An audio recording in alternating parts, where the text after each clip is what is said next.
Fala, meu lindo! Minha linda!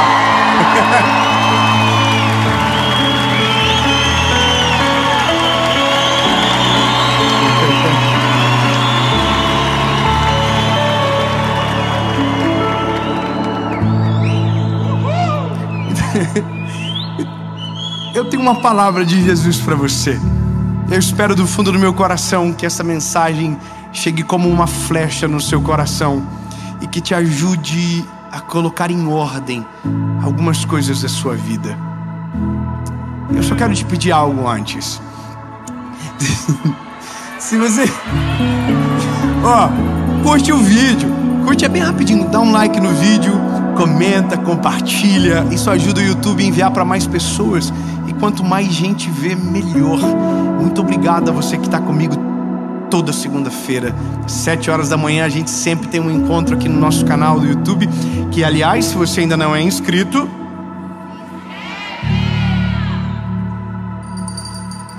se inscreve. Ô bebê, se inscreve, é bem rapidinho. Você se inscreve, ativa o sininho. A gente quer chegar a 10 milhões, ajuda nós rápido. E quando chegar a 10 milhões a gente vai levar uma pessoa do canal para Israel. Já pensou? Você do nada se inscreveu, inscrevi, ganhou uma viagem do nada, vai saber.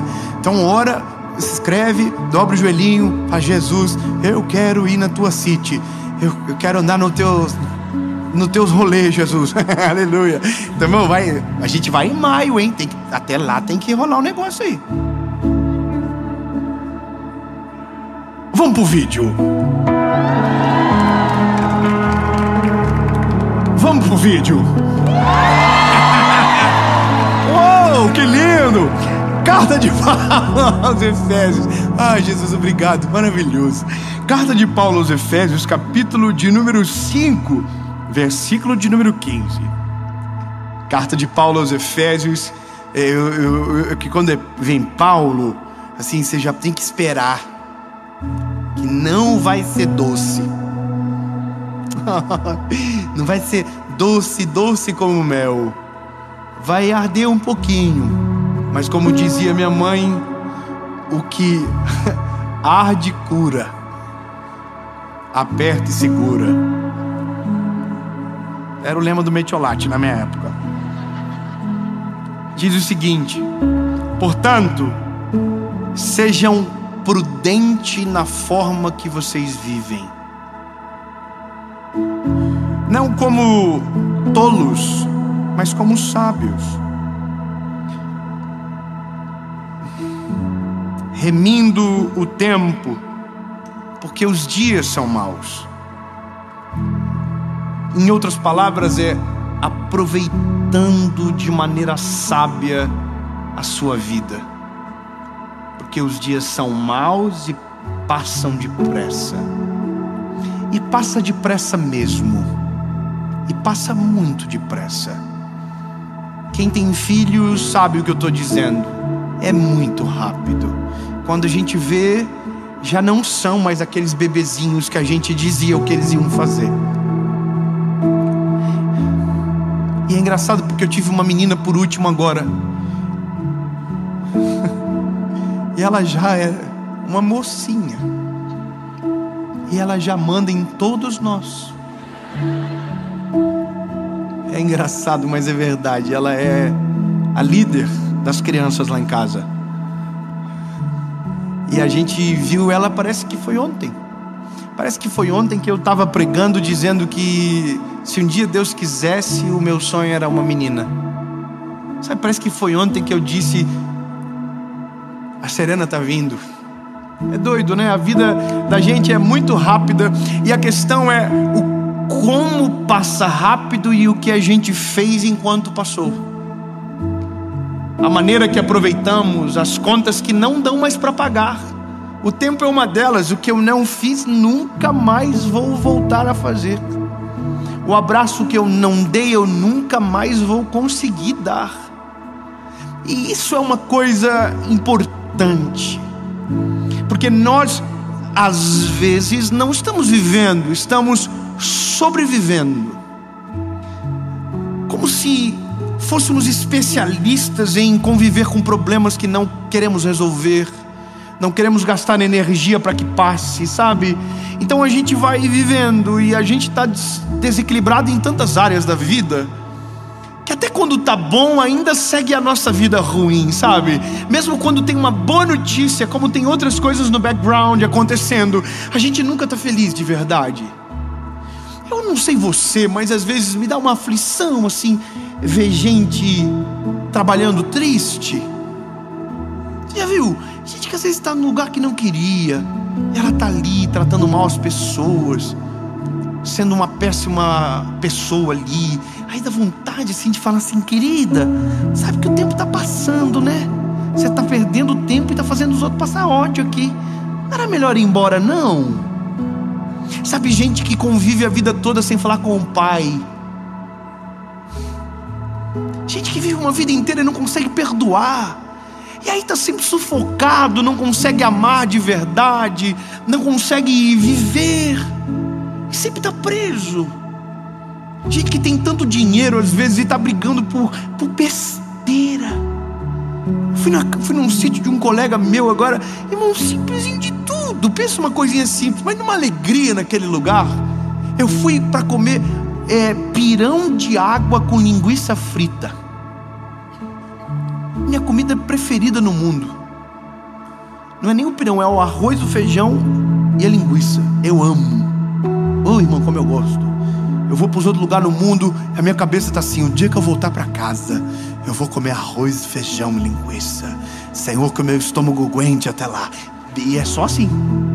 E aí eu fui lá, irmão, simplesinho de tudo, assim, simples de tudo, chão batido. E verdade, não estou exagerando, uma casinha de madeira que simples, mas tão gostoso lá dentro, sabe?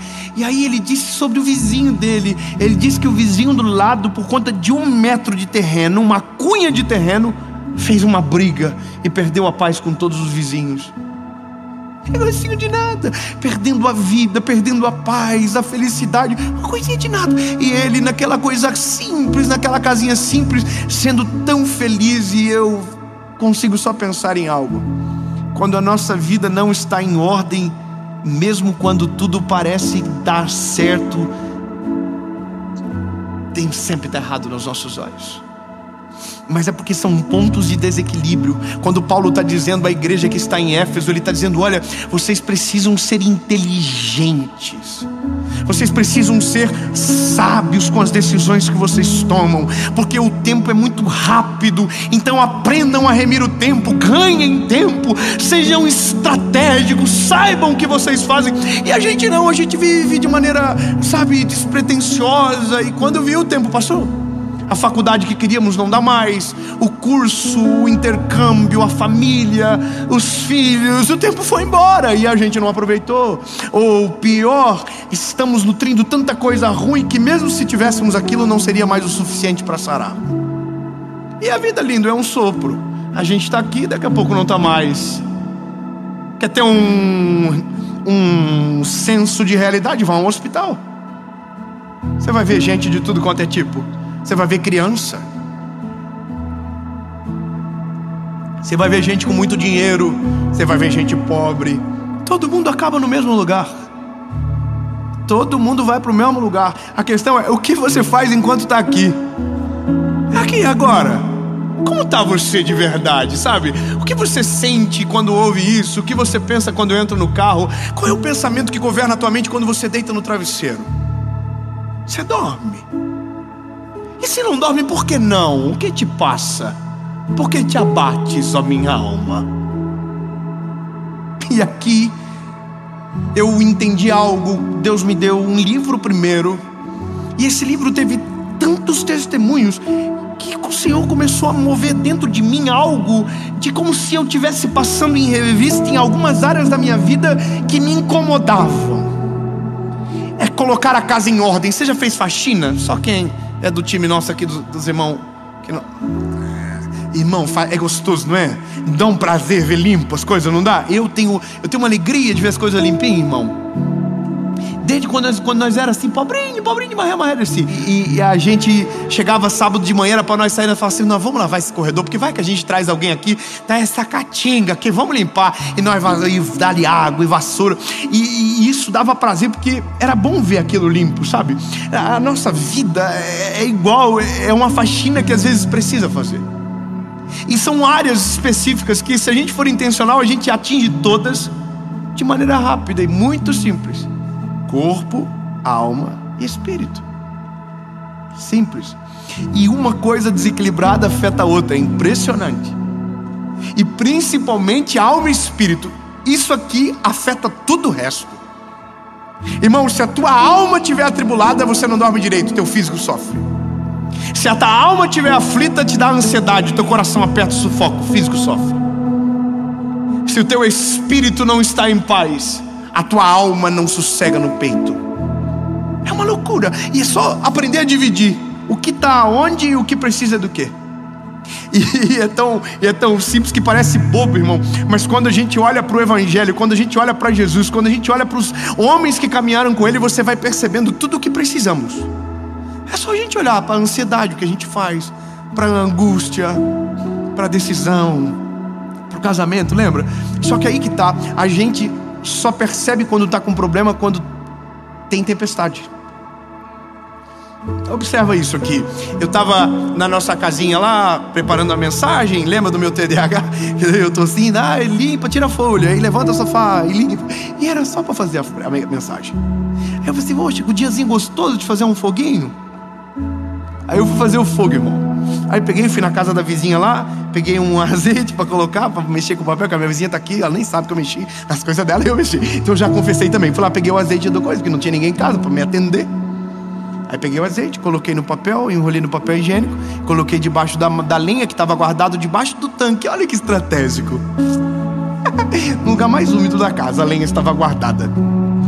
E aí eu peguei, coloquei a lenha, acendi o fogo, e o fogo de baixo fazia...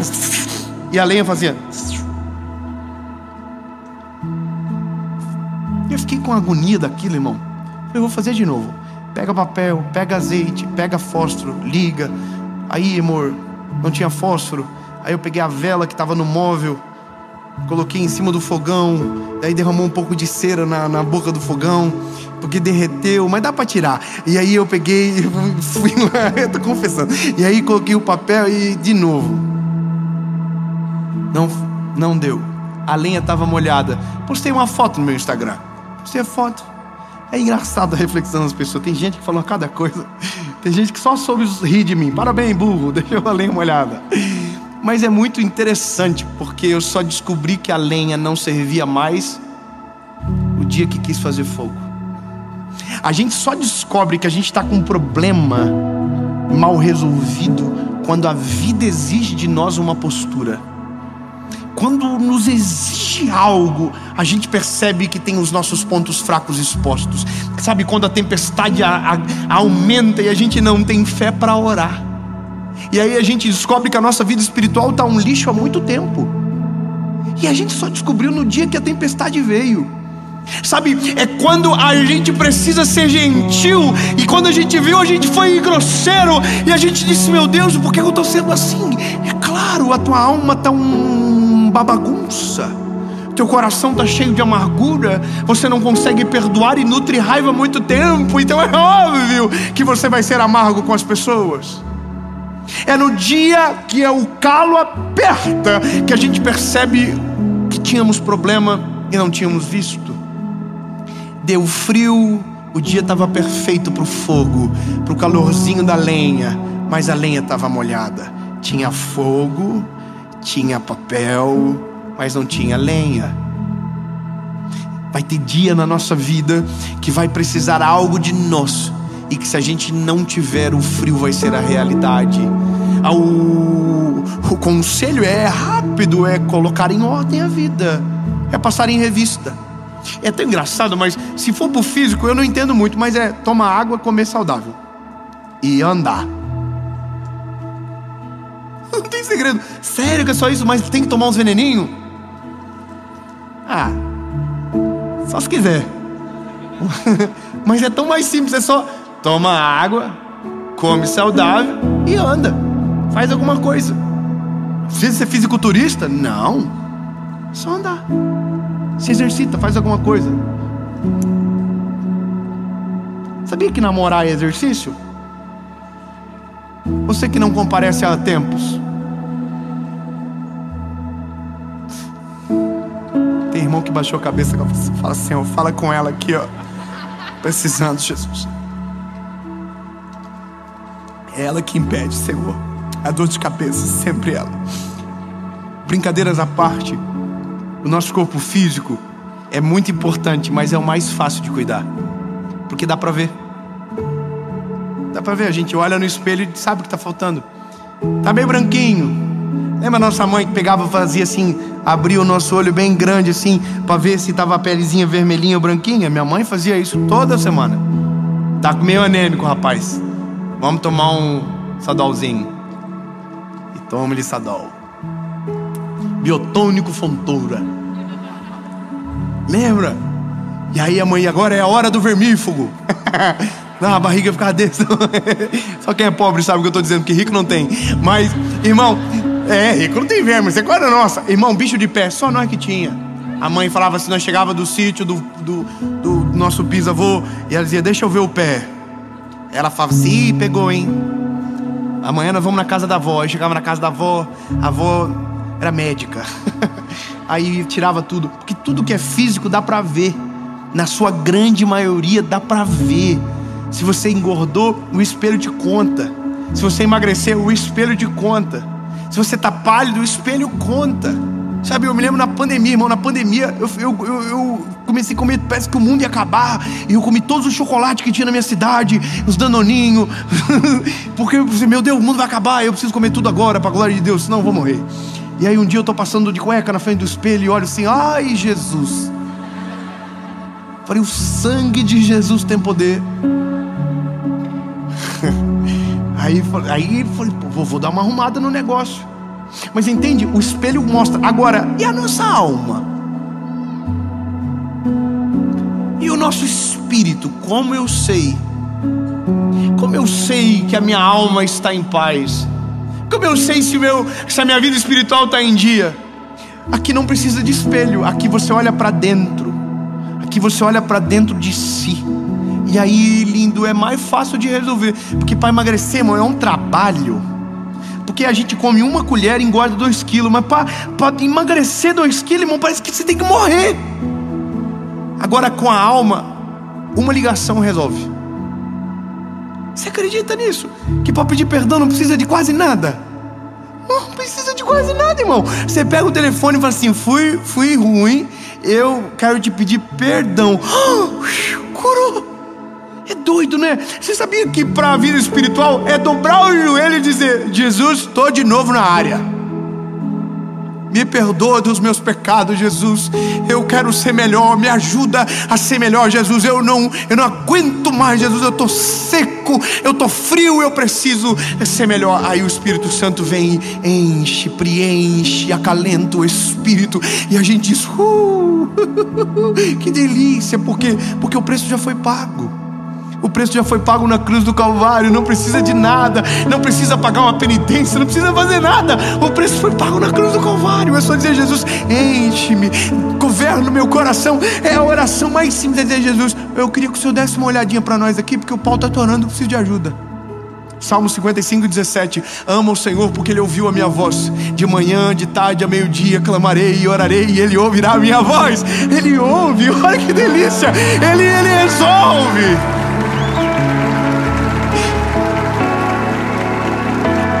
Para a alma é começar a reproduzir de maneira contrária o que te machucou.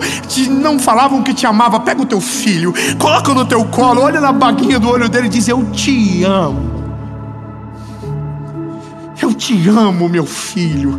Sabe, falaram palavras de maldição, perdoa. Mas pega quem está com você agora e diz, você vai ser uma bênção. Você vai ser um grande homem de Deus. Você vai ser uma resposta para a tua geração. Te chamaram de burro, chama alguém que está debaixo de você agora sendo cuidado. Diz, você é inteligente, você é amado, você é importante. É mais rápido de resolver do que você imagina.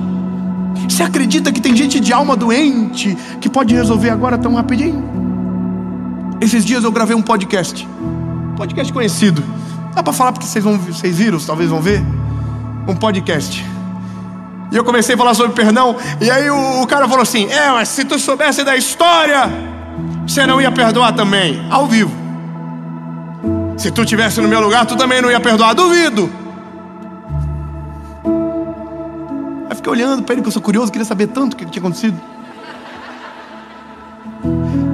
Aí eu perguntei para ele assim, uma pergunta assim: quem é que sofre pela falta do perdão? Ele ou você? Aí ele: é verdade. Olhou para a câmera e falou assim: ô meu irmão, me perdoa. Falou o nome do rapaz e pediu perdão ao vivo. Ei, me perdoa, eu quero te pedir perdão se eu fiz algo que machuquei o teu coração. Me perdoa, você também está perdoado. Segue o jogo. E olhou para mim, irmão, o olhinho dele fez assim, ó, resolveu. Meu príncipe, eu vou te dar um conselho para o corpo físico: come bem, caminha e toma água. Para a alma, ame muito e perdoe sempre quando necessário. Para a vida espiritual, dobra o joelhinho. De Jesus entra, governa, faz o teu querer em mim, Jesus. Toma conta. Olha o que acontece: sua vida fica em ordem. Alma em dia, espírito em dia, corpo em dia. Ninguém te segura, bebê. É insuportável alguém assim, porque ele é feliz. Ele tem sorriso no rosto, ele é doce na palavra, ele trata com amor as pessoas, ele sabe perdoar, por isso recebe perdão com facilidade. Eu quero ser essa pessoa. Eu estou lutando porque os dias passam rápido e são maus. Preciso ser sábio e não viver como um tolo. Coloca a casa em ordem logo. E tem uma paradinha aqui muito simples de resolver e que eu sei que é meu time, né? Então eu vou jogar pro meu time. Você pode cuidar da alma, top, maneiro. Você pode cuidar do corpo, mas tem algo que muda tudo.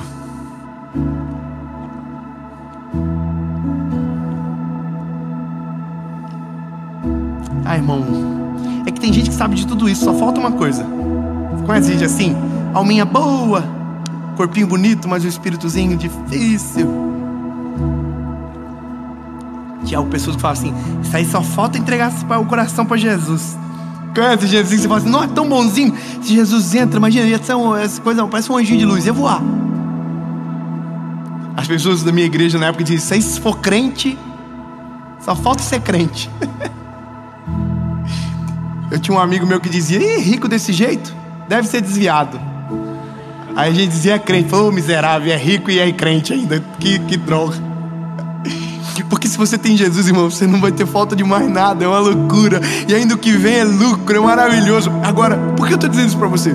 É porque o primeiro pilar que deixamos por último é o mais importante: o Espírito. Quando o nosso Espírito é vivificado, a nossa alma é transformada. Quando o nosso espírito é vivificado, o nosso corpo toma consciência. É o processo. Quer ver uma coisa?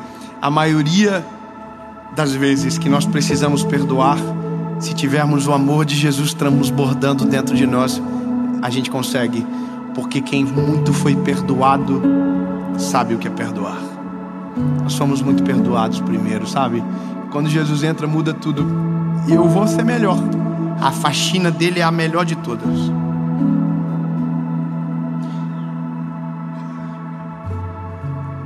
Quem já se mudou aqui mais de uma vez, assim, 2, 3 vezes, 4? Os nômades. Eu e a minha esposa, a gente se mudou quantas vezes, amor, agora nos últimos anos? 3? 3 vezes. Eu não aguentava mais mudança, irmão. A gente entrava na casa, a gente só tinha uma missão: tirar o cheiro de quem morava antes.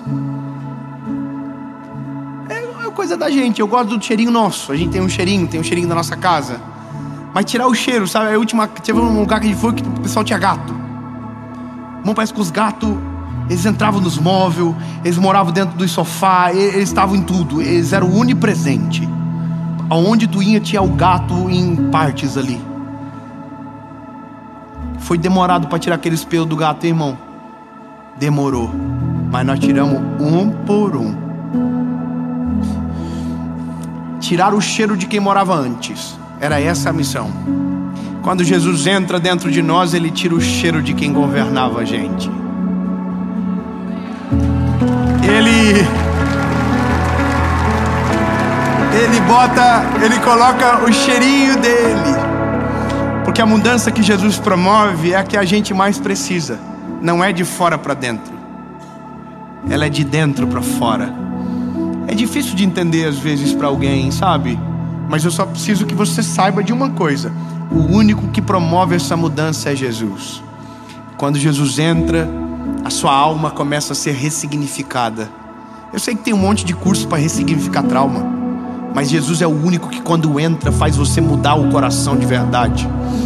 É Ele que traz o perdão que você precisa. É Ele que faz os traumas serem curados de verdade. Romanos capítulo 12 fala da renovação do entendimento, mas aqui Ele está falando da alma. Ele renova a nossa alma. Então todo o resto acontece de maneira orgânica e natural. Eu vou ser bem claro com você. Você quer colocar a vida em ordem? Jesus tem que ser o centro dela. Obrigado, irmão Nelsinho. Quer colocar a vida em ordem, meu lindo? Coloca Jesus no centro. Ele governa o espírito, alinha a alma, e o seu corpo físico recebe o impacto disso tudo. Ele é poderoso para mudar todas as coisas, de dentro para fora, de fora para dentro. É bonito, transforma por pouco, mas é passageiro. Quando Jesus faz de dentro para fora, é perene, é eterno. Eu vou ser claro com você: a gente pensa que Jesus só muda a nossa eternidade. Sim, Ele muda a nossa eternidade, mas Ele transforma o nosso presente em algo glorioso, extraordinário. É leve viver na terra quando nós sabemos o destino que é o céu. É leve viver aqui enquanto sabemos que Deus está no controle de todas as coisas. Quer colocar a vida em ordem? Deixa Ele entrar e fazer a faxina. Quando Ele entra, tudo muda, tudo transforma. E isso é o poder do Evangelho. Liberta, transforma e leva para o céu. Acabou, é isso. Quer colocar em ordem? Deixa Ele entrar, senão a gente sempre vai estar patinando sozinho. Curso em faz curso, e faz um curso, e agora eu sou a máquina de vencer. É uma galinha velha, olha no espelho, não vai. E agora não, agora eu acordo de madrugada, eu saio pra correr. E aí você corre e chega 2 dias, olha no espelho e fala assim: tá uma porcaria ainda. E aí a alma tá sufocada, tem um monte de coisa para resolver, porque o problema tá na fonte, não tá no final. O problema tá no começo. E é pronto, eu preciso fazer meu trabalho. Eu preciso fazer 2 perguntas para você. A primeira é para você que nunca entregou a sua vida a Jesus, lindo. Chegou a vez, chegou a tua hora. É 28 minutos de vídeo, você está aqui ainda e não conseguiu sair. Então toma a decisão logo, meu lindo. Toma a decisão, deixa Jesus entrar de uma vez por todas. Apocalipse: porque eu estou à porta e bato. Aquele que ouvir a minha voz e abrir a porta, eu entrarei e farei morada. Eu amo receber testemunhos de pessoas dizendo: tomei a decisão por Jesus, minha vida mudou radicalmente. É isso que Ele faz. A vida muda, a alma é ressignificada, o nosso corpo físico recebe o reflexo das decisões que a gente toma, sabe? E a boa notícia para você: não precisa mudar nada.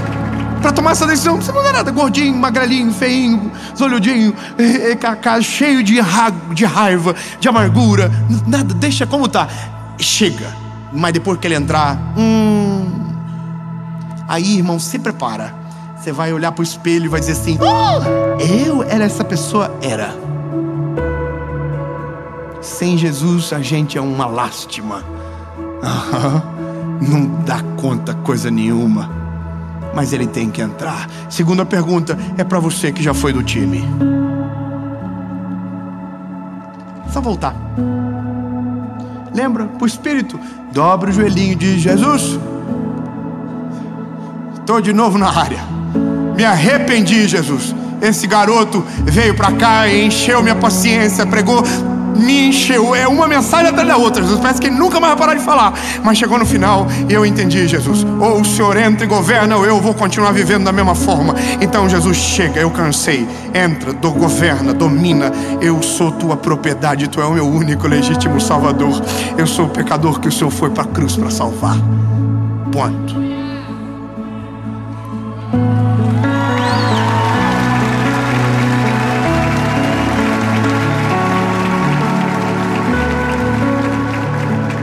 Assim, no seco, quer tomar essa decisão? Vou contar até 3, você levanta a mão, a gente ora, solta foguete, faz festa. Porque a Bíblia diz que quando um pecador se arrepende na terra, tem uma festa que começa no céu. E se prepare, a sua vida nunca mais vai ser a mesma. Ela vai entrar em ordem.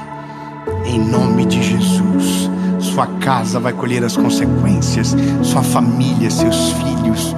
Em nome de Jesus. Se você quiser tomar a decisão, você vai levantar a mão. Eu vou contar até 3, tá bom? 1, 2.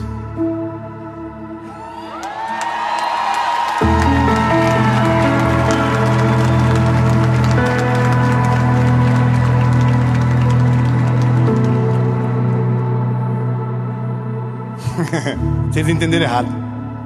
Não é curso de emagrecimento rápido. Não, alguém, a corpo, cara, não. Eu estou convidando você para morrer. O evangelho é isso. Porque não vivo mais eu, mas Cristo vive em mim. As coisas velhas se passaram e eis que tudo se fez novo.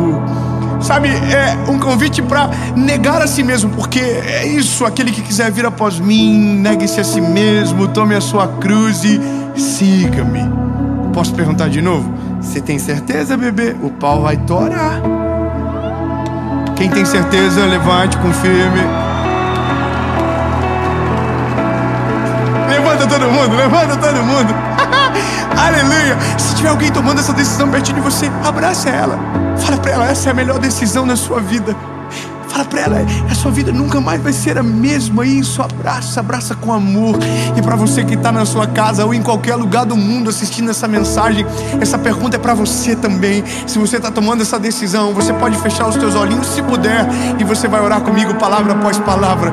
E se prepare, depois que ele entra, a faxina começa. E a sua vida nunca mais será a mesma. Amém? Vamos combinar? No amém, a maior festa que Curitiba já viu.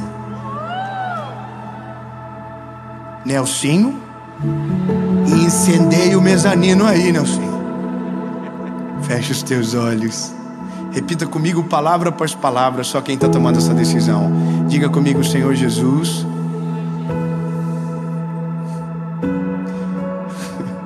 Eu reconheço que sou frágil e pecador. Perdoa os meus pecados, apaga o meu passado e escreve o meu nome no livro da vida. Eu nunca mais serei o mesmo. A partir de hoje eu sou propriedade única e exclusiva sua, em nome de Jesus.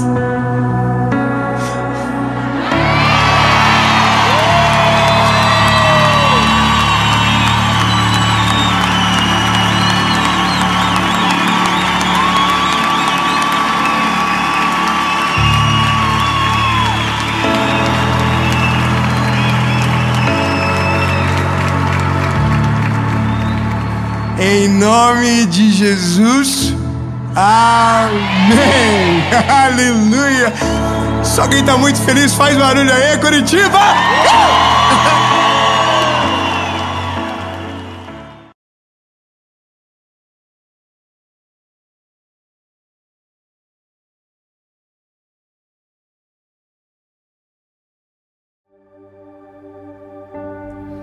Primeira Pedro, capítulo de número 1, verso de número 18 diz: sabendo que não foi coisas corruptíveis como prata ou ouro que fostes comprados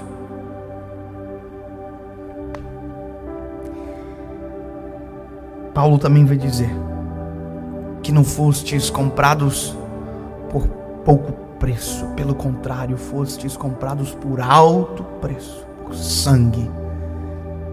A importância desse texto nos dias de hoje, no tempo que nós estamos vivendo, é uma ferramenta de cura. Entender essa realidade, entender que o centro disso daqui somos nós.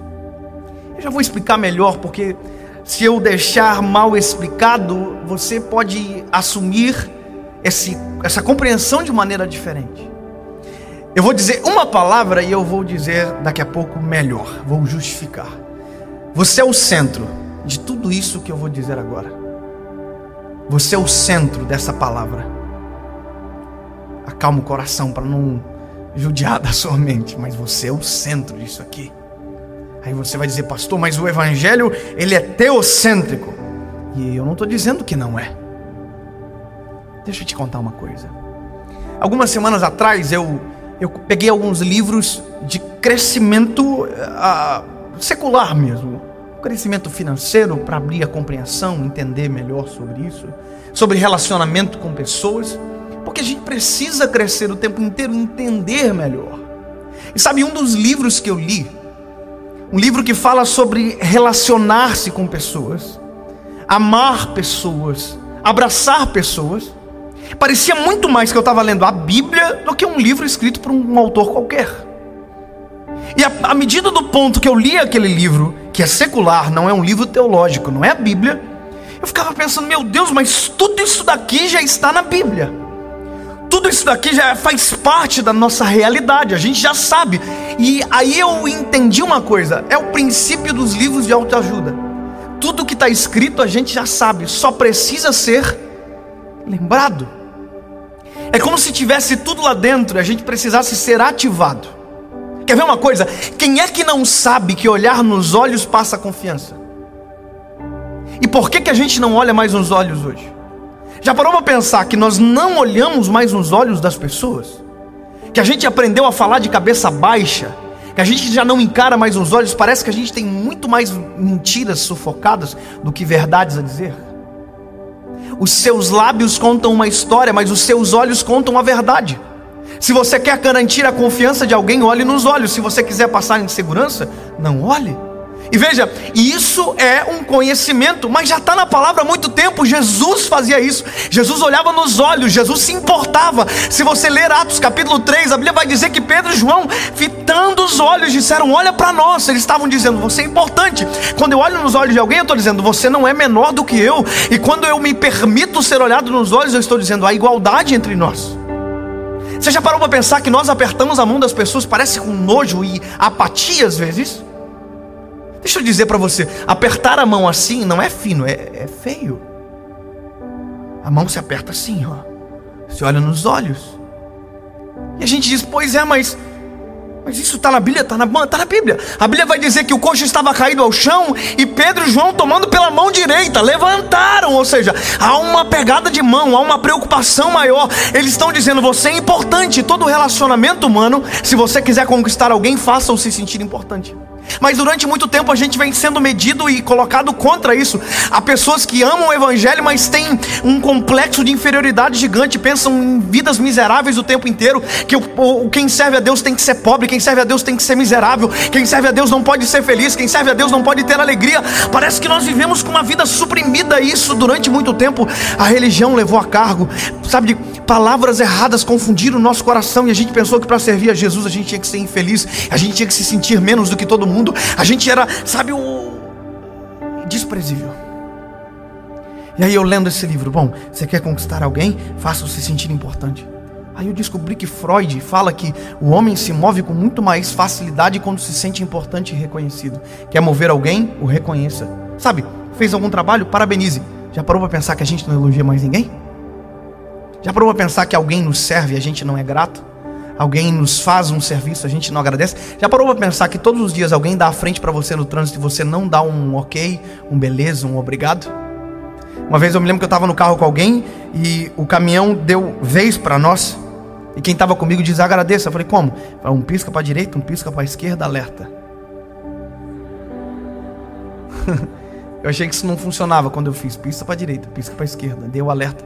O motorista deu 2 sinal de luz como se estivesse dizendo de nada. Sabe o que é isso? Simplicidade do dia a dia. Quando eu estou agradecendo, eu estou dizendo: o que você fez para mim é importante. Quando alguém ajunta uma coisa no chão e eu agradeço e valorizo, isso é importante. A questão é, o que tem conexão que eu sou o centro? Eu vou te dizer. Tudo isso que a ciência, que a filosofia, que a sociologia estuda para nos fazer ser conquistados, Jesus já fez há muito tempo atrás. Obrigado quem celebrou. Eu vou dizer de novo: tudo aquilo que a ciência, a filosofia, tudo aquilo que todo mundo tentou estudar para dizer que é bom, Jesus já fez há muito tempo atrás. Toda essa escola vem do Evangelho, todo amor e graça vem do Evangelho. Deixa eu te dizer uma coisa, ei, presta atenção nisso aqui. Deus, o centro do coração dele é Jesus. Isso é inegociável e indiscutível. Deus fez e faz tudo pelo Filho. Quem tem um filho sabe, eu tenho um filho, eu sou apaixonado por ele. Tudo que eu faço é focado no meu nenenzinho. Eu trabalho mais, eu faço tudo mais por conta dele, porque ele é o centro do meu coração. Ele é o centro do meu coração. Você vai dizer: e Deus? Calma com a religiosidade, amado. O Senhor é o suprassumo, isso é indiscutível. O lugar dele ninguém toma. Mas no meu coração, após o Senhor, eu e minha esposa, o centro do nosso coração é o nosso filho. Porque isso é um presente, é uma dádiva. Então, se você olhar para Deus, tudo que Deus fez, Jesus está no centro. Aí quando vem os profetas, tudo que os profetas profetizaram, Jesus está no centro. Isaías profetizou: o nome dele será maravilhoso, Conselheiro, Deus forte, Pai da eternidade, Príncipe da paz. Sabe, tudo está sobre os ombros dele. Aí depois ele fala sobre os sacrifícios: como ovelha muda foi levado ao matadouro, ele não abriu a sua boca. Tudo que está no Velho Testamento aponta como uma flecha para Jesus. Jesus é o centro. Zacarias profetizou, Joel profetizou: exultai, ó Sião, que o teu Messias vem montado em um jumento, filho de uma jumenta. Foi profetizado. Ele é bom, justo, ele salva. Jesus é o centro.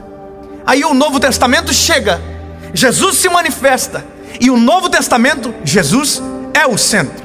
Da Bíblia, Jesus é o centro. Do Evangelho, Jesus é o centro. Mas de Jesus, você é o centro. Do coração de Jesus, você é o centro. Porque fomos chamados filhos e somos filhos. Você é importante. Tudo que Jesus fez apontou para você. Se o que Deus fez apontou para Jesus, se o que os profetas fizeram apontaram para Jesus, o que Jesus fez colocou um alvo em você. Todo amor é por conta de você. O sacrifício é por sua culpa. A cruz é por conta de você. O sangue é por conta de você. O amor é por conta de você. Nós estamos no meio desse furacão de amor. Você é importante. Se qualquer história, qualquer legado, qualquer palavra contra você menosprezou, colocou você para baixo, eu digo em nome de Jesus: para você, você é a pessoa mais importante da terra, porque tudo que Jesus fez por sua culpa. Você é importante. Ai, ai, ai. Ei, Freud dizia que o homem se sente importante quando é valorizado. Só que Jesus já tinha valorizado o homem há muito tempo atrás com a cruz. Jesus já tinha valorizado o homem muito atrás com a palavra. Lembra da mulher do fluxo de sangue que foi curada? Jesus olha para ela e diz: filha, a tua fé te salvou. Filha, a palavra filha começa a surgir. E porque tem filho, tem herança. E porque tem herança, há milionários no nosso meio. Você é filho? Quem é filho aqui? Você é filho. Porque se você for filho, você é a pessoa mais importante desse lugar. Você é filho, então prazer, somos irmãos. Você não é meu adversário. Você não é meu concorrente. Você não é alguém melhor ou menor do que eu. Não, não. Quem tem mais de um filho sabe.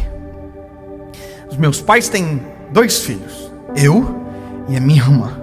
Eu posso ser mais legal, eu sou, mas para os meus pais não tem diferença. Para os meus pais não tem melhor, não tem o mais amado. Tem os filhos, e filhos são importantes. Agora tem um limite. O meu pai me ama, me ama. Eu sou um bom filho, eu sou bonito.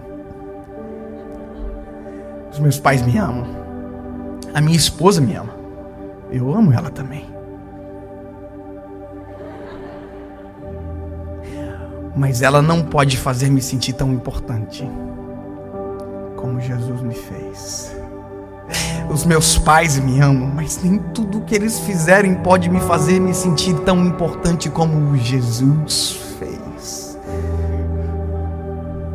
Nenhuma palavra lançada contra você pode lhe inferiorizar perante de um amor tão perfeito como o dele. Sabe qual é o sentimento que precisa ser resgatado no seu coração para você se sentir importante? Filho. Pastor, mas eu moro na favela. Você é filho? Mas eu não tenho onde pisar, eu não tenho nada. Você é filho? Mas começa a agir como filho. Começa a agir sendo importante. Se sinta importante. Se sinta relevante. Você não precisa de um meu elogio. Claro que se eu ver e puder dar, eu darei. Mas o maior elogio feito por você já foi dado na cruz do Calvário. Você é tão importante que foi comprado por alto e bom preço. Sangue precioso. Ah, e acabou? Não. Ele ressuscitou. E ressuscitou para fazer uma coisa. É só se você crê, meu lindo. Você é tão importante, mas tão importante, que ele ressuscitou para construir a tua casa. Eu vou vos preparar um lugar. Um dia voltará para buscar você, filho.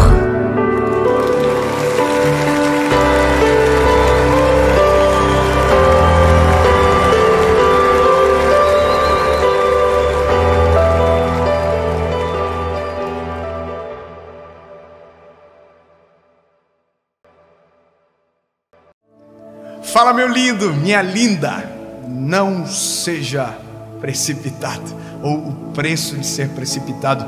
Essa é uma palavra que eu quero muito que você ouça até o final. Se livre das distrações e fique com a gente. Vai ser importante e vai ministrar ao seu coração. Eu só quero te pedir um favor. Se você ainda não é inscrito no canal, se inscreva, meu lindo. O nosso sonho é que em breve seremos 10 milhões de pessoas aqui nesse canal, para a glória do Senhor Jesus. Quanto mais gente, mais pessoas abençoadas pela palavra, e esse é o nosso desejo. Então, se você não é inscrito, se inscreva, ative o sininho. Se você for abençoado por essa palavra, não esquece, já curte agora e manda para todo mundo. Comenta, essas coisas todas que vocês sabem, tá bom? Já fez?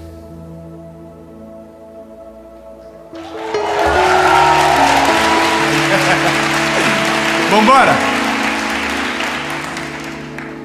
Eu tô gostando demais de vocês. Vocês são muito lindos. Obrigado. É verdade esse bilhete.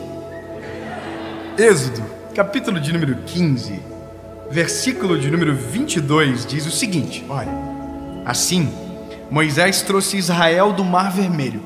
Lembra? Eles estavam lá. Lembra? O Mar Vermelho abriu. Eles passaram. Vocês estavam comigo?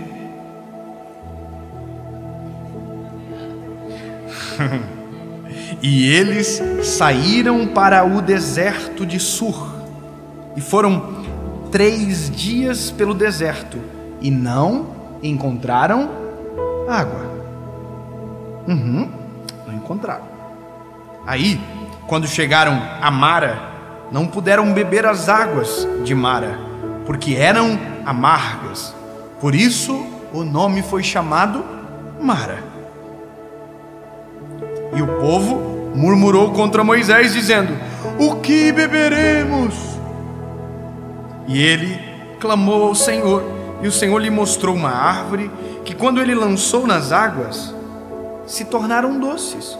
E ali fez para eles um estatuto e uma ordenança, e ali os testou, e disse: se diligente ouvires a voz do Senhor teu Deus, e fizeres o que é reto à sua vista, e deres teu ouvido aos seus mandamentos, e guardarem todos os seus estatutos, não colocarei sobre ti nenhuma dessas doenças que eu trouxe sobre os egípcios, pois eu sou o Senhor que te cura. Agora olha que doideira. E chegaram a Elim, onde havia 12 fontes de água potável e 70 palmeiras. e acamparam ali junto às águas. Meu Deus, meu papai, meu lindo, isso aqui. Quando eu entendi esse negócio, eu fiquei, sabe quando você fica perplexo? Que você fica, Jesus do céu. Você precisa entender uma questão geográfica, que é esclarecedora para você ter a noção do que está acontecendo aqui. Olha aqui. O povo estava preso no Egito. O povo foi liberto do Egito. O povo passou o Mar Vermelho. E agora o povo estava no deserto. Fechou? Indo para onde? Canaã. Mas agora olha que interessante. A escassez do deserto, ela é natural. O deserto não é um lugar onde você tem comida e abundância, água e abundância. Não, o deserto é um ambiente de teste. O deserto é um ambiente de provação. O incrível é pensar que esse povo andou 3 dias nesse deserto. 3 dias. 3 dias, se você olhar de maneira geográfica de onde eles saíram para onde eles chegaram, significa que eles andaram 160 quilômetros. Só que eles estavam extremamente reclamões, porque parece que essa era uma característica do povo.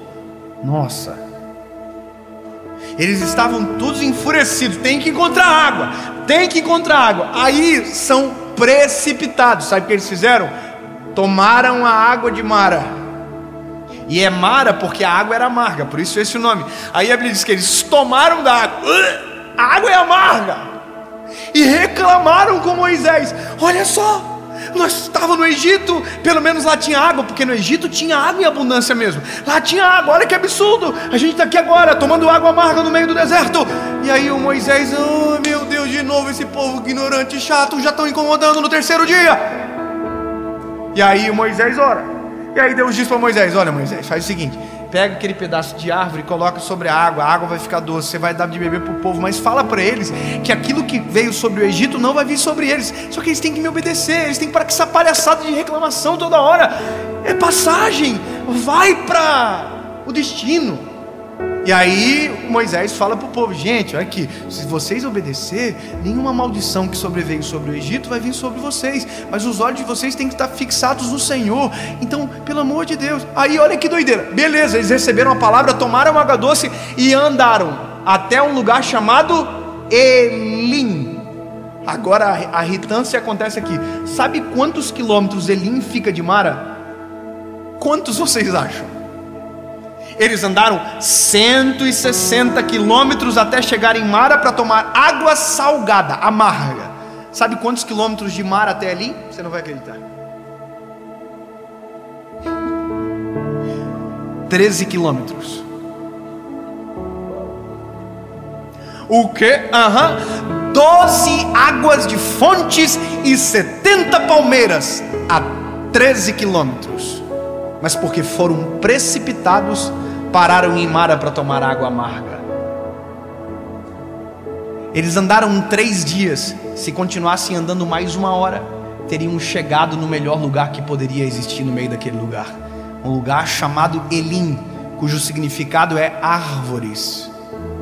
Eles sairiam de Mara, águas amargas, para um lugar chamado Elim, árvores.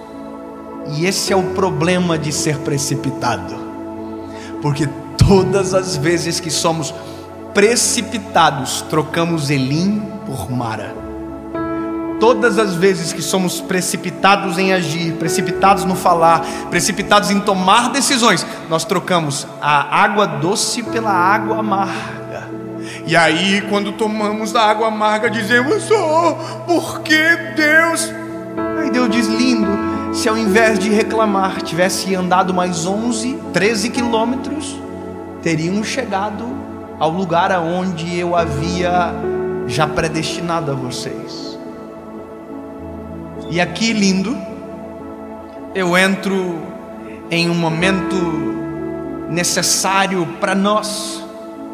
A maioria dos problemas da nossa vida são ocasionados porque não fomos sábios na hora de decidir, fomos precipitados. E já dizia o velho provérbio, o apressado come cru.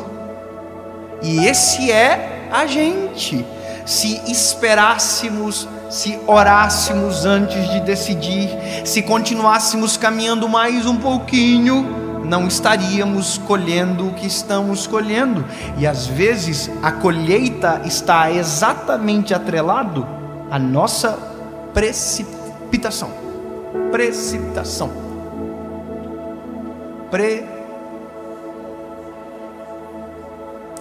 Precipitação. Precipitação. Saiu. Glória a Deus. Entendeu? Para pensar. Simples. Analisa você. Analise a sua história.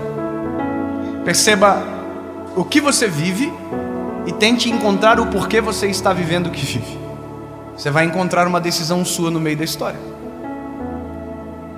Para quem casou mal, é só você olhar a decisão que tomou. Foi você que escolheu o bebê. Se tivesse esperado 15 minutos, o príncipe tinha chegado, mas preferiu o sapo. Agora aguenta. O mesmo vale para o príncipe que estava atrás da princesa e casou com a Fiona.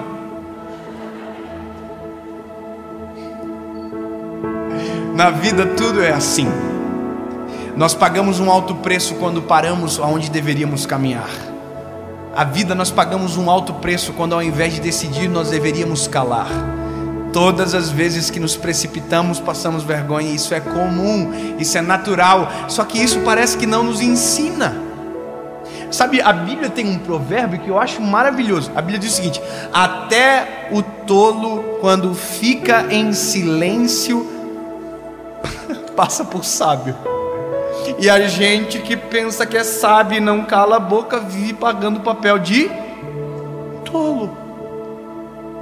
Então, meu lindo, há uma verdade embutida no texto que, é claro, precisava um pouquinho de uma informação de quilômetros, que se você que caminhou 3 dias caminhasse só mais 1 hora, chegaria no destino. E o que fez você parar foi o quê? Precipitar. Precipitar é fazer antes da hora, é mexer antes da hora. Então, eu quero que você olhe para a Bíblia, olhe para você e encontre razões para não repetir. Olhe para a família e encontre razões para não se precipitar em áreas que alguém já se precipitou e tomou decisões equivocadas e perdeu muita coisa da vida. Quer ver uma coisa absurda? A Bíblia tem histórias de pessoas que se precipitaram e colhem consequências às suas gerações até hoje. A Bíblia havia prometido um filho para Sara e Abraão. Quem lembra dessa história? O nome do filho é Isaac, o filho da velhice, o sorriso, a alegria. Só que olha que interessante, Deus prometeu, a Bíblia diz que Deus está indo para Sodoma e Gomorra para destruir os 2 seres, mas o Senhor estão na frente da casa de Abraão e dizem para Abraão, Sara que está dentro da tenda ri, porque diz, puxa, a gente é muito velho, isso não vai acontecer. Só que tem uma palavra, a palavra é, eu vou dar um filho. Pronto. Agora, olha que loucura, Abraão quer o filho, Sara quer o filho. O que precisa fazer? Esperar. Eles não esperam. Sara pede para que uma das suas servas, chamada Agar, se deite com Abraão.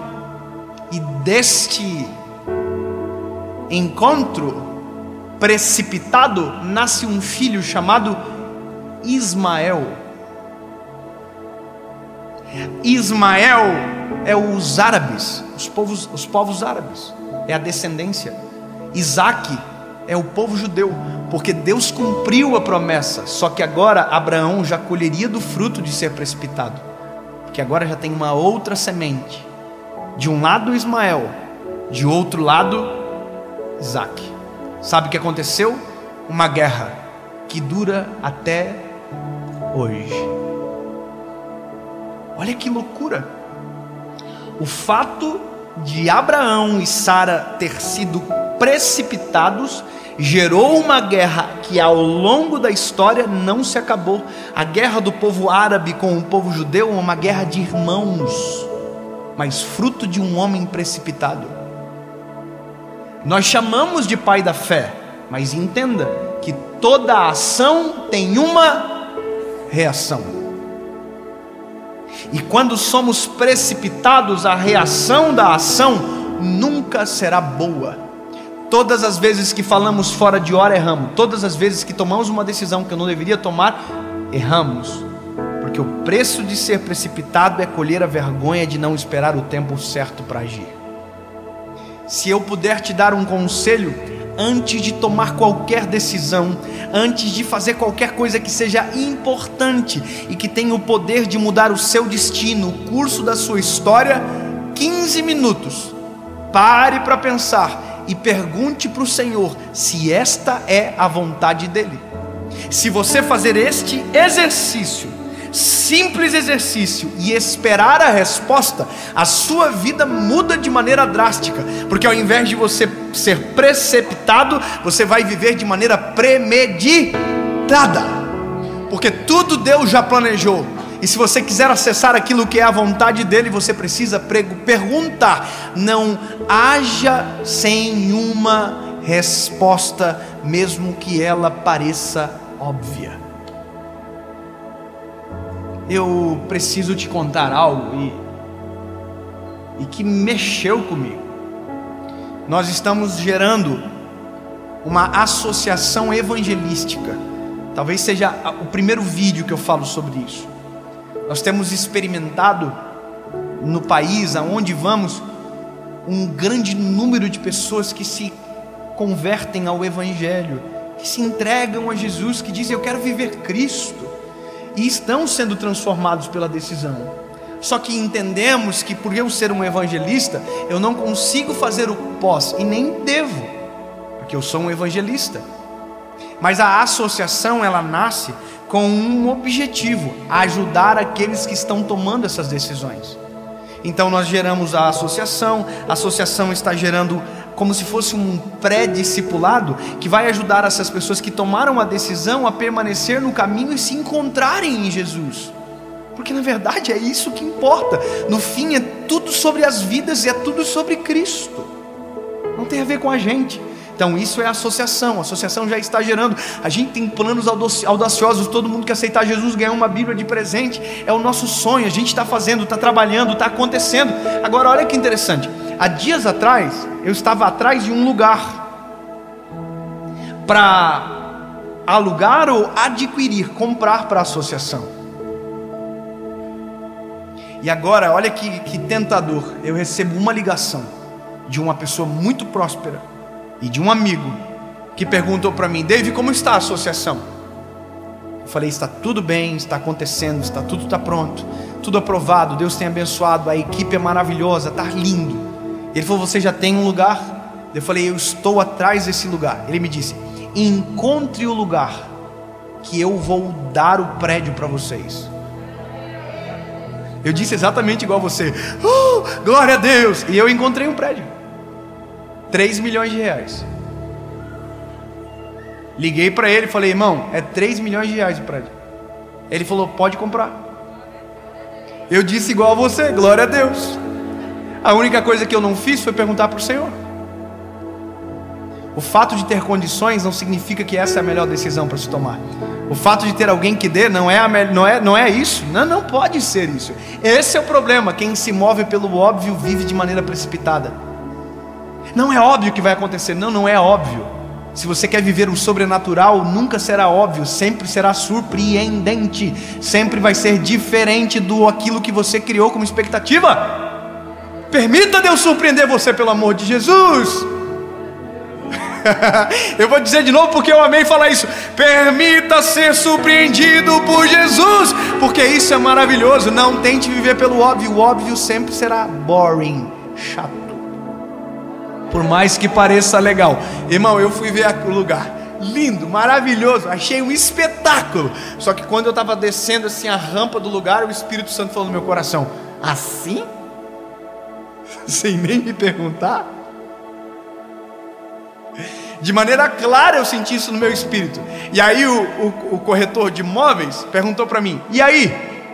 Vai ficar com o prédio?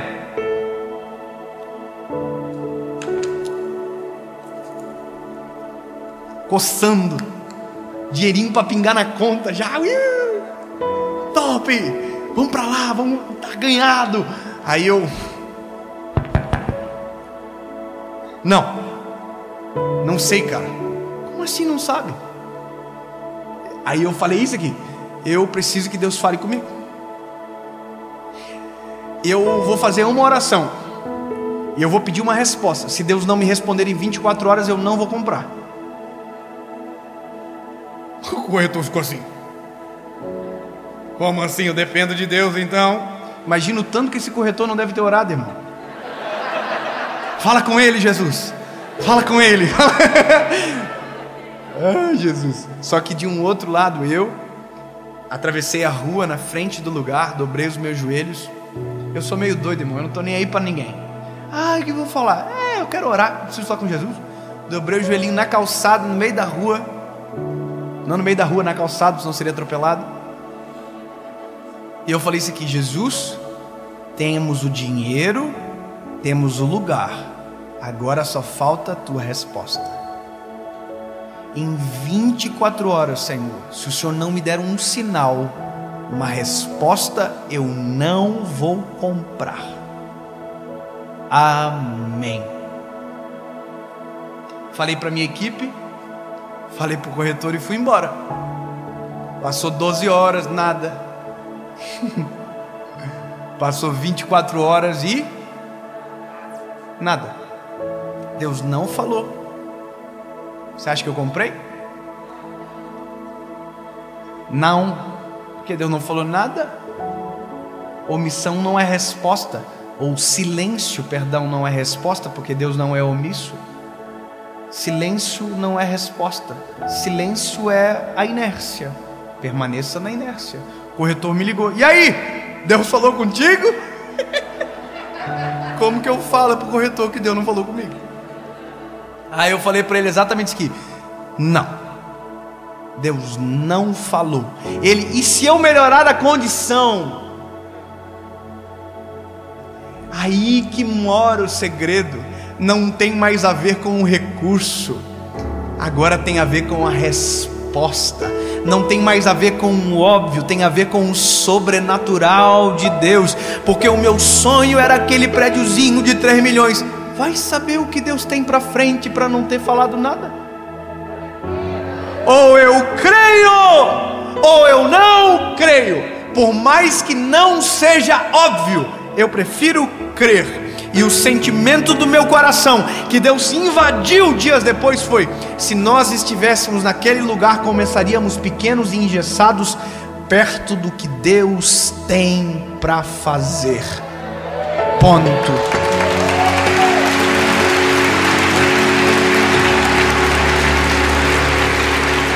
Grave o que eu vou te falar: é melhor caminhar 1 hora mais com sede do que parar para beber águas amargas. É melhor viver às vezes num limbo sem resposta do que tomar uma decisão precipitada e colher dela a vida inteira. Portanto, aquieta o coração, aquieta a alma. Não tente fazer aquilo que ainda não está no tempo de fazer. Não decida, não vá, não toque, não pegue, não faça, até que haja uma resposta. Porque ser precipitado custa muito caro. Todas as vezes que um forno se abre antes da hora, a obra não é perfeita. Então, espere o tempo, mesmo que isso te faça ficar com um pouquinho de sede por mais algumas horas.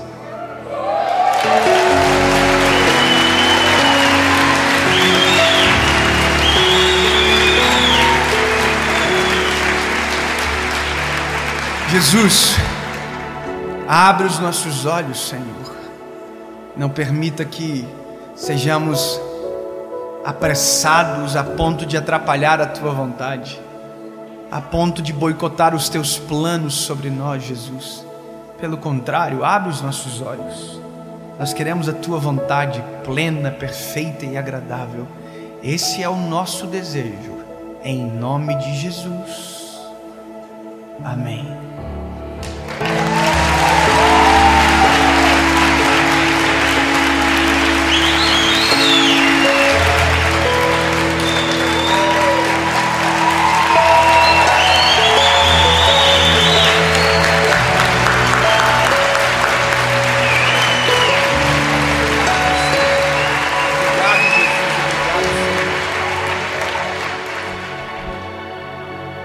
Que Deus abençoe vocês e que de verdade uma nova estação nasça sobre você, a sua casa e a sua família, em nome de Jesus. Amém.